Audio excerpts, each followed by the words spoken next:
Hi, everybody. This is Lowell, and we're talking about how to start a music school. And one of the things that you need to consider is that you're dealing with a product that it really can't be tangible. You can see the progress of a student, but what actually is the value of what you're giving? You're dealing with the subject of music, which is an intangible, and so you really have to wrestle with what that means.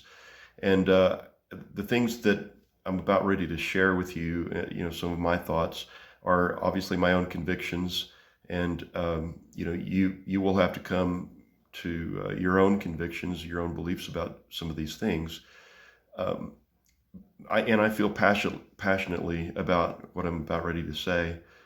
So if I come across a little bit um, abrasive, I don't mean to. And also, I'm going to say some things that are my own ideology. That doesn't mean that you have to agree with me, obviously. Um, but I wanted to share with you some of my own thoughts. Maybe it'll help you or inspire you in your own endeavor.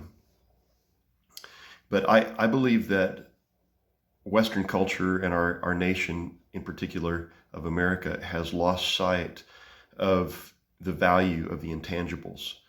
And basically what people have done is they've gone after what is the opposite of intangibles? The opposite of that is material. And so we've become a materialistic society seeking after things. We seek after money. We seek after a great job that makes money.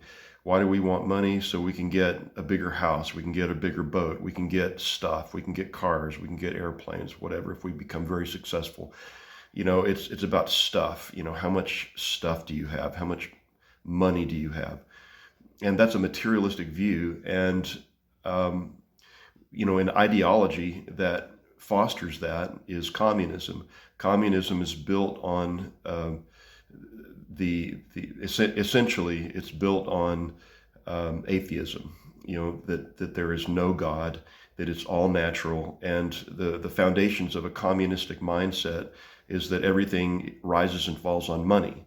And that was Karl Marx's original concept, is that you can analyze all of everything that happens in a culture based upon money. And so we get our word capitalism, which actually came from Karl Marx, which is the better way of explaining what's happening in America is free market. And so what I'm trying to say here is that and think about Christmas. The Christmas as we know it, as I grew up, it was all about getting as many toys as possible under the Christmas tree.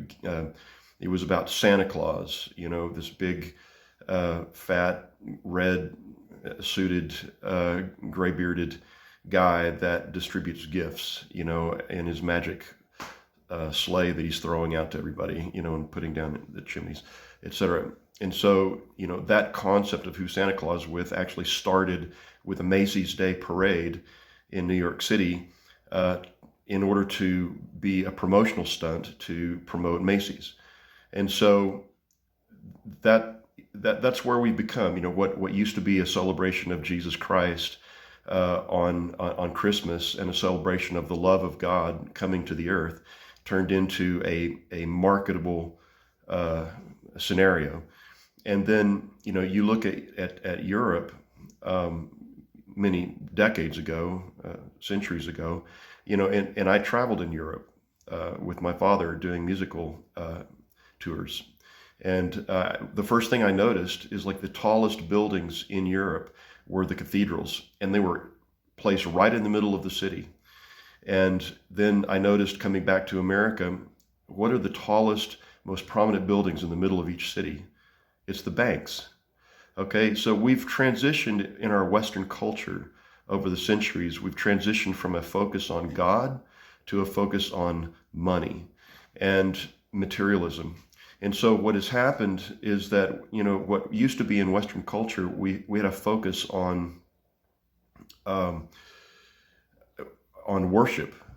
We had to focus on music as being a part of worship in the centermost part of our communities, the centermost part of our awareness as Western culture. Everybody went to the church in the center of the city to honor God and to participate in music that worshiped God. And my favorite musician, J.S. Bach, spent his entire life developing music for the worship of God. And everybody would come and not just spend an hour, together in music. Bach created these events that would last hours. And the closest thing I see to that mindset in terms of worship was my experience with the Black church up in New York. A friend of mine took me. It was the first time I'd ever seen a Black church in action.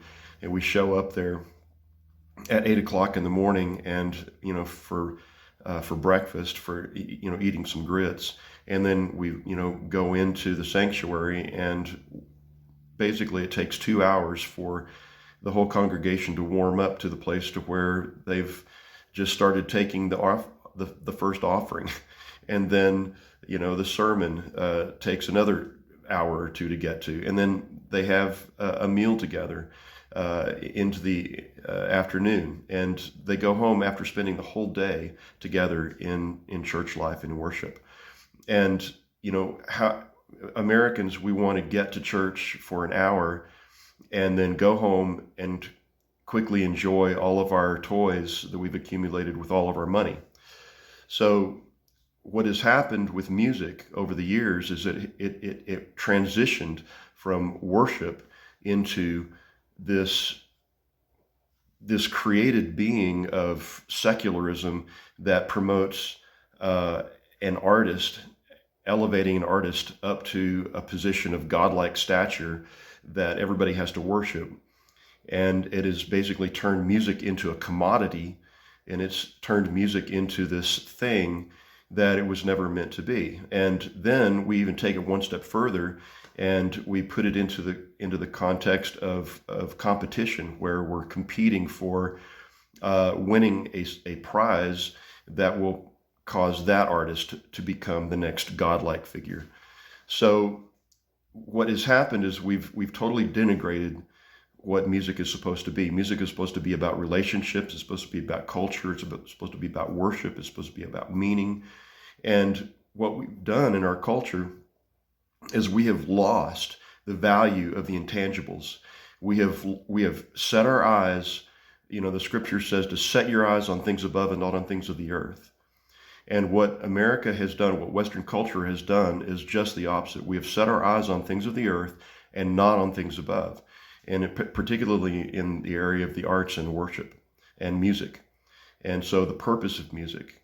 And so what I'm, as you can tell, angry about is that we have turned away from the true meaning of music. And in order to reestablish that, we have got to get our understanding of what music is and what is the value of instilling in an upcoming generation of what are the intangibles. How can you put a price on when somebody is touched by music, touched by an emotional moment in music, and their lives are opened up, and their soul is released, they are unburdened in a moment of beauty. You can't put a price on that. What is the price tag of that? When we focus on the intangibles in life, for example, the value of love in a home, the value of time spent of a father with his children, the value of a father loving his wife, the value of love in the home, the value of understanding true beauty and true hope and true joy and true peace. How can you put a price tag on that? And so when we talk about establishing a music school and starting a music school, you're dealing with something that has to be focused on, not from the standpoint of another materialistic venture, but it has to be prioritized as to what are we doing to instill the intangibles in the lives of our young people.